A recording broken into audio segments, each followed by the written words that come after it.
Històries que esgarrifen.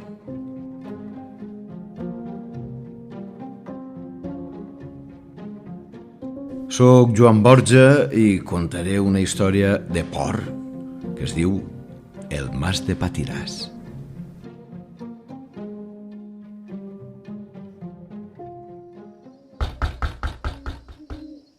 No eren hores que ningú tocara a la porta.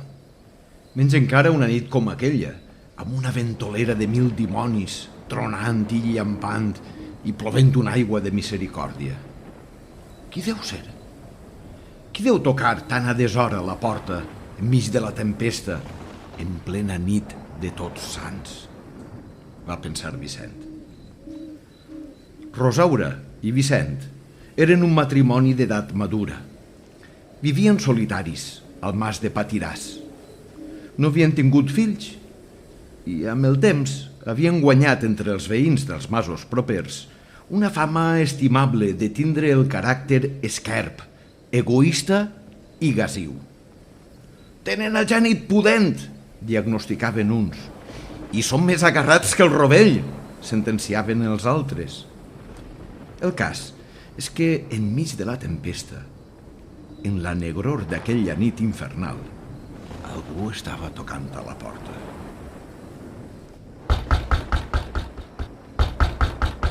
Els artells d'una mà anònima colpejaven amb insistència la gran portalada de fusta del Mas de Patiràs. I Rosaura i Vicent es miraren inquiets i s'interrogaren als ulls. «Ves tu, veges qui és. Carrega l'escopeta i si trobes que no és de fiar, no obrigues i fes-lo fugir a perdigonaes». Pensat i fet, Vicent es va abocar a la finestra lateral i va preguntar: «Qui sou? D'on veniu? Què voleu?» De la part de fora, una veu fràgil, serena i encalmada va contestar entre la pluja: «Perdoneu-me que toque a la porta a una hora tan intempestiva. Soc un excursionista. M'he perdut enmig de la tempesta, vinc blau de fam i fet un remull. L'aigua m'entra pel cap i mig pels peus. M'ha calat fins al moll dels ossos. He vist la llum del vostre mas i m'he decidit a vindre i demanar-vos, per caritat, si em podíeu acollir. No voldria sinó un racó per a dormir a cobert, una mica d'escalfor i, si podia ser, un poc de menjar». Vicent va comprovar que aquell pobre home, vell i desvalgut, no podia representar cap perill. I mig mogut per la llàstima, mig esperançat per una possible gratificació, es va decidir a despassar la balda i obrir-li la porta del mas. «Passeu, passeu, bon home, passeu!» «Moltes gràcies!» Entre Rosaura i Vicent van ajudar el caminant a eixugar-se, entrar en calor i recompondre's a la vora del foc. Si vol, li puc escalfar una mica de sopa d'all que ens ha sobrat del sopar», va oferir Rosaura. «Oh, gracietes!» El matrimoni va parar damunt la taula un plat fondo ben ple de sopa d'all, fumejant, amb trossos de pa ben remullats. I l'home s'hi va abocar de cap, amb un expeditiu «A la taula i al llit!» el primer crit. I tot seguit va començar a posar-se cullerades a la boca sense dissimular-ne l'ànsia. Mentre devorava goludament la sopa d'all calenteta, els masovers van reparar en un detall sorprenent. Lluïa al dit anular de la mà esquerra un anell preciós, amb un diamant enorme i ostentós que devia valdre un potosí. Mentre l'excursionista sostenia la vora del plat amb la mà esquerra, la de l'anell, i maniobrava diligentment la cullera amb la mà dreta, l'anell enlluernava el matrimoni. Uau! Quin anell! Com en refugia el brillant! Com s'hi reflectien les flames del foc de la llar! La cobdícia els va envair a l'instant, l'ànima se'ls va enfosquir i l'avarícia els va guanyar la voluntat. Sense arribar a dir-se ni mitja paraula, una llum de maldat i ambició se'ls va posar als ulls i va parlar per ells. Mentre ella entretenia el caminant, ell va prendre entre mans sigilosament una branca d'olivera llarga com un braç, grossa com una cama, i per darrere i a traïció li va descarregar un colp de violència mortal. Va ser un colp únic, sec, precís, altós. El va matar sense temps ni per a la sorpresa, sense opció de poder dir ai. A la llum tènue del foc de la llar li van regirar les butxaques a aquell pobre home, ja cadàver, que havia quedat estès a terra amb un gest torsut. No hi van trobar res. Au, vinga, l'anell! Lleva-li l'anell i enterrem-lo de seguida. Hem de desfer-nos del cadàver com més prompte millor, abans que vinga ningú. Però per més que estiraven, no hi havia manera de llevar-li l'anell del dit. Com és possible? No ix, no ix! Per fi, Rosaura va pensar la que va pensar. Va entrar a la cuina i en va eixir amb un ganivet de serreta. Si no vol eixir a les bones, haurà d'eixir a les males. Total, ja és mort. I mentre Vicent sostenia la mà del mort, Rosaura anava serrant amb el ganivet la carn i l'os del dit botinflat d'aquell pobre home, que feia apenes uns minuts estava allí menjant sopa d'all rescalfada i que ara era mort i havia perdut els colors de la vida. Per fi, clac, el dit va cedir. Va ser seccionat, separat de la resta de la mà, i l'anell va passar a mans del matrimoni cruel. Ja nu de l'anell, van llançar el dit perquè es cremara el foc de la llar. Per l'estança es va escampar una olor característica de carn socarrada, com de pollastre rostit. I fora, al costat d'una vella carrasca, Vicent va excavar un clot ample i fondo. Mentre Rosaura netejava el plat de sopa escampada i les taques de sang del pobre assassinat, Vicent colgava el cos davall terra, roba d'excursionisme i tot, i encobria la terra remoguda amb un bon pilot de llenya tallada, de manera que no hi quedà a la vista el menor rastre ni indici del crim perpetrat. Ningú no va trobar a faltar l'excursionista aquell. No els va caldre mentir en cap moment, perquè van anar passant els dies i ningú no es va presentar mai al mas preguntant si havien vist un home perdut. En acabar-se la tardor, va arribar l'hivern. I després de l'hivern, seguint la roda del temps, la primavera, l'estiu i novament la tardor, també dita primavera d'hivern. El cas és que, quasi sense adonar-se'n, Vicent i Rosaura van aprendre a conviure amb la culpa i el remordiment. A voltes miraven cap al muntó de llenya que hi havia a la vora de la vella carrasca, però de seguida giraven la vista, dissimulaven i aparençaven un estat d'ànim indiferent. Com que tampoc no s'havien guanyat mai l'estima de la gent, apenes no rebien visites al seu mas, i mai no parlaven del pobre home aquell que una nit de tempesta havia arribat al mas i els havia deixat com a penyora del seu terrible crim un anell preciós, un anell que havien venut a un prestamista de Castelló i els havia fet rics. Però, no obstant això, la consciència, una mala i podrida consciència, no deixava de rosegar-los per dins.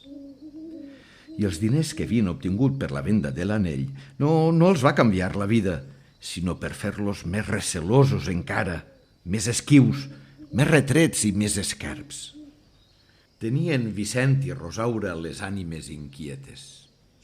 A pesar que haurien volgut oblidar aquell crim horrible que havien comès, de tant en tant els tornava a la memòria.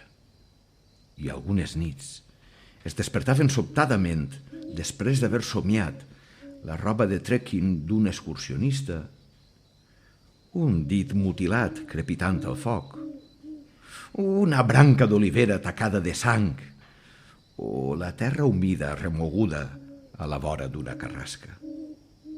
Vicent, fins i tot, somiava a voltes que aquell tros de terra del costat de la carrasca es movia i feia caure el muntó de llenya, com si algú hi volguera eixir de les entranyes de la terra per fer trontollar l'ordre de les coses, aparentment quietes i calmades, que hi havia damunt.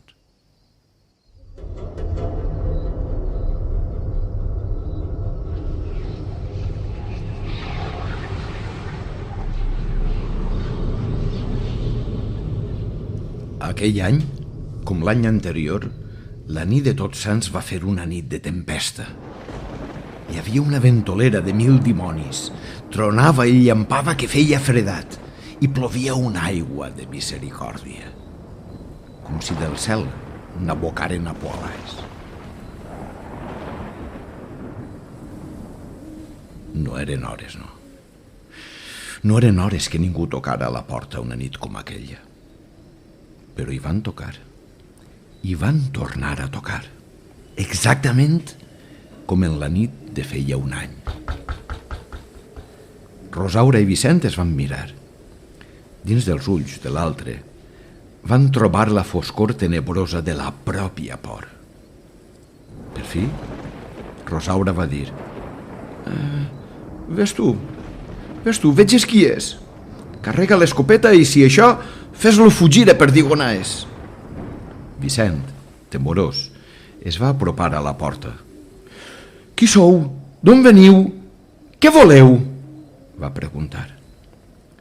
Una ombra va respondre a l'altre costat, amb veu llòbrega. Soc un excursionista perdut en la tempesta. Voldria refugi, si pot ser. Més mogut per la por que per la consciència, Vicent va despassar la balda de la porta del mas sense saber ben bé què estava fent, i aquell senderista va passar a l'interior del mas. Portava la caputxa de l'impermeable posada per protegir-se de la pluja, i l'ombra de la tela no permetia veure-li bé la cara. Bona nit, va saludar el foraster. Bona nit, tingueu, va encertar a balbucejar. La simple visió d'aquells pantalons i aquella jaqueta per a fer senderisme, idèntics als de l'any anterior, dins del mas de Patiràs, va fer que un calfred recorreguera l'esquina del masover. Puc passar? Puc passar? Sí, clar. Passeu.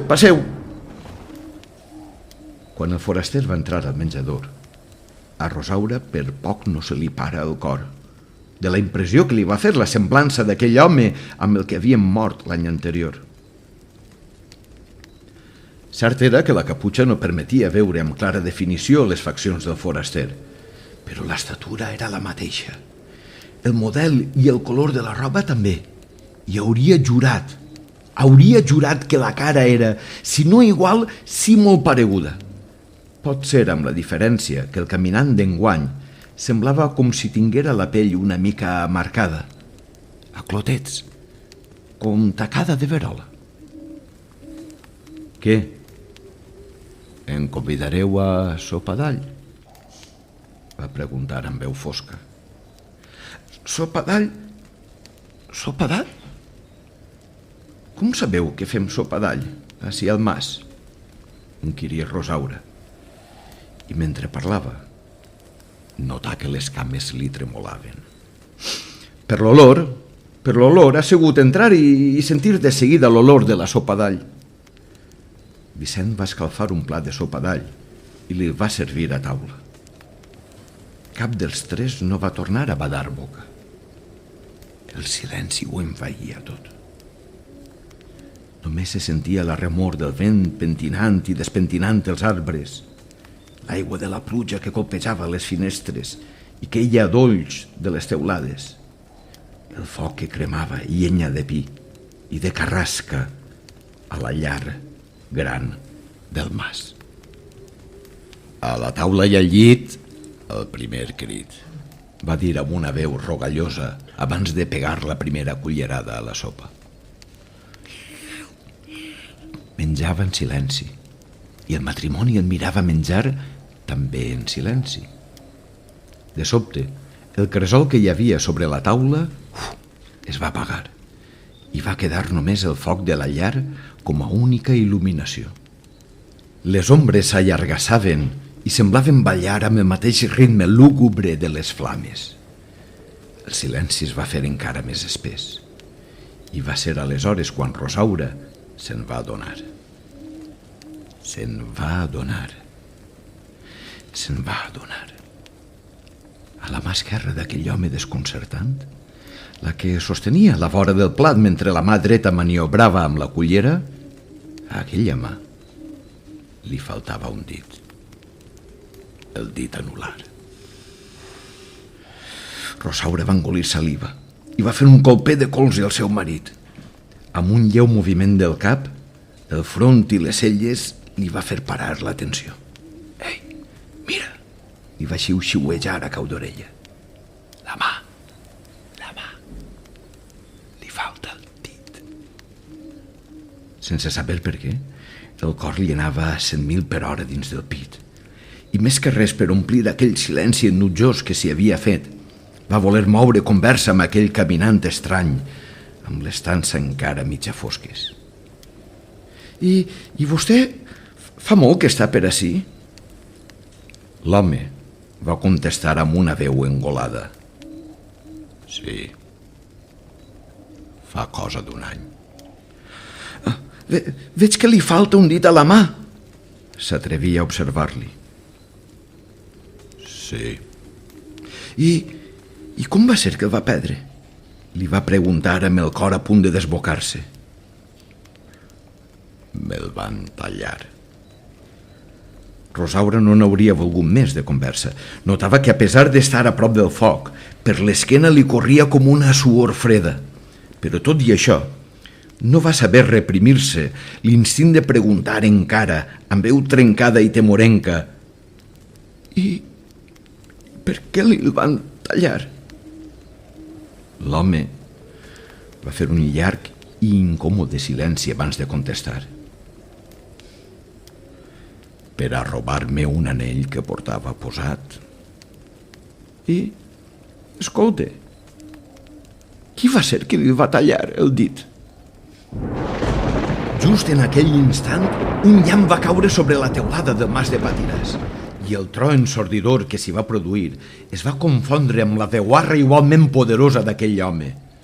Amb aquella veu de tro, capaç de fer estremir alhora el cel i l'infern, va contestar, els ulls injectats en sang, les galtes per fi visibles, mig podrides i rosegades per cucs.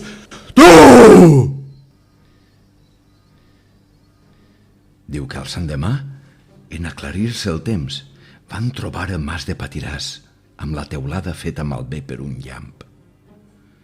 Es van estranyar que les portes i les finestres n'hagueren quedat obertes. I se'n van fer creus que al costat d'una vella carrasca hi haguera un muntó de llenya escampada per terra. Igualment, es van persignar en adonar-se que just entre la vella carrasca i la llenya escampada, dos xiprers alts i negres que mai ningú no havia vist abans havien crescut prodigiosament sobre la terra humida i remenada. Encara ara es comenta, com un misteri mai no resolt, que els dos masovers d'aquell mas de Patiràs van desaparèixer aquella nit de Tots Sants per sempre, com si la terra se'ls haguera engolit. I diuen que mai més ningú no els va poder veure, ni vius, ni morts, ni com a ànimes en pena. En queda només, això sí, la memòria difusa i imprecisa d'una història intrigant sobre un anell maleït i el mal auguri en el nom d'aquell mas. Patiràs.